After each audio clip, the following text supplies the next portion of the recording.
You've heard of Telangana's Medicine from Skye initiative. Telangana is the first state to use drones to deliver medicines, vaccines, blood samples, whatnot.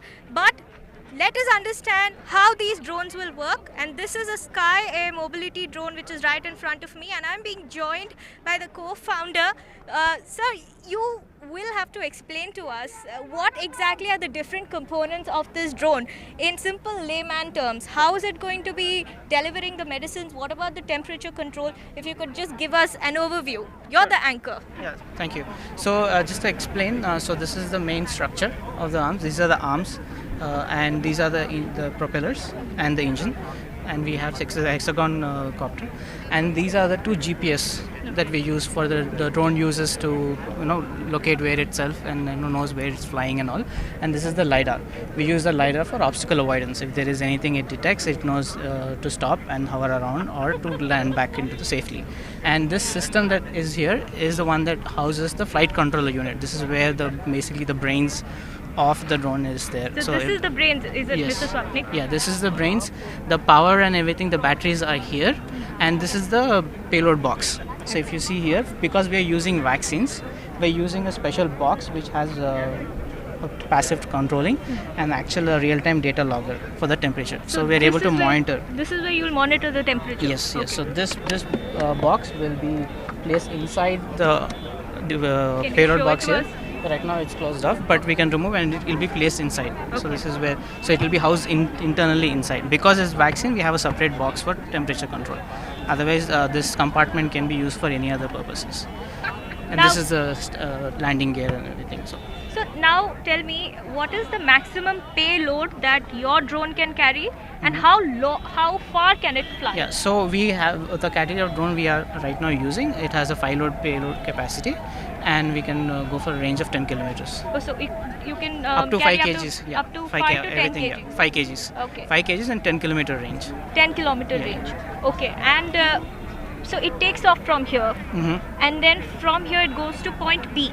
Yes. What happens at point B? Who collects the medicines from there? Yeah, so it depends on whom we are catering to, and so they will be informed that the drone will be landing at so and so time, and after it's land and it is completely disarmed in the sense it stops, the person over there just has to go open the box, take the payload, whichever payload is being transported, remove it, and then just inform on the radio or on the phone that the mission is done, is closed, and then from where the controls base station is there, they will take over and take the drone to take off again. Now another aspect I want to ask you about is the temperature. So 3 to 8 degrees is what the temperature is maintained. How is it maintained? So we have, if you see, the passive ice cubes and controllers, a different mechanism. We have a cold chain expert who has designed it and who has verified that we were able to maintain the temperature. We cooled it already before, and there's a data logger that measures the temperature, so we know that the temperature has been maintained, and there's no if you see, there's a temperature probe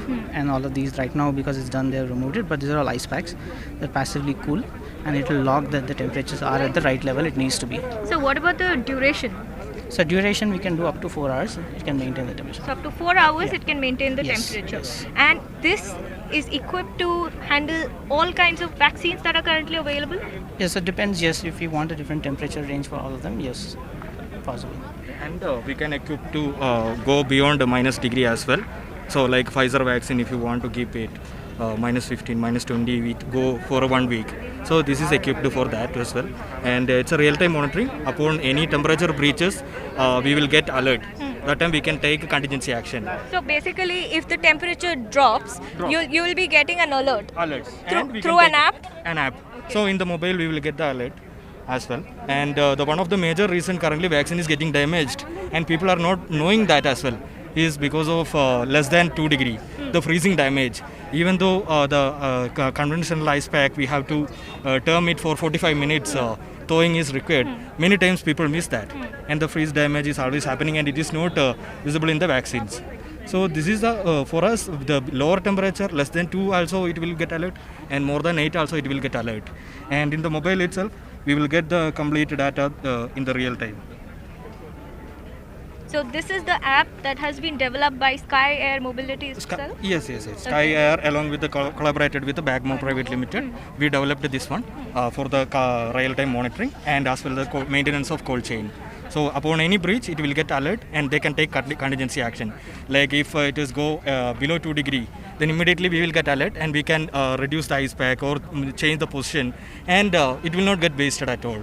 That's the main idea. And in the app, always the alert will be coming and the notification. Now, in terms of manpower, how many people from the back end and at the front line are required to execute an exercise like this? So right now, for safety reasons, we have 4 people. But in the future, once the trials are all done, we envision that one person should be able to handle from the takeoff and the landing side. Okay, and the routes are predefined. Basically, where do you enter the coordinates, and from there what happens? So we have a base control station that has laptops that already have the flight planner already installed.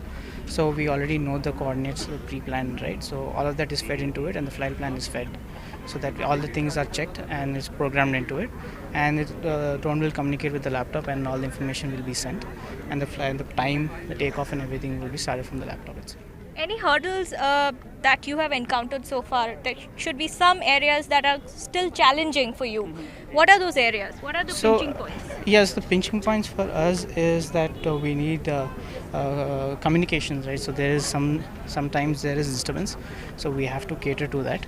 So they are fail-safe already programmed into the drone. In case it loses the connection to the ground control operation, it knows what to do by itself. So there are already pre-programmed rally points, safe points that it needs to land. So if any of these scenarios that envision that the drone realizes by itself, it's not communicating and it's losing out, what it needs parameters, it knows the program that what it needs to do. So automatically at these points it goes land safely. So basically, come rain, hail or shine, these drones are there at your service. Futuristic, thinking to transform the entire healthcare landscape in country.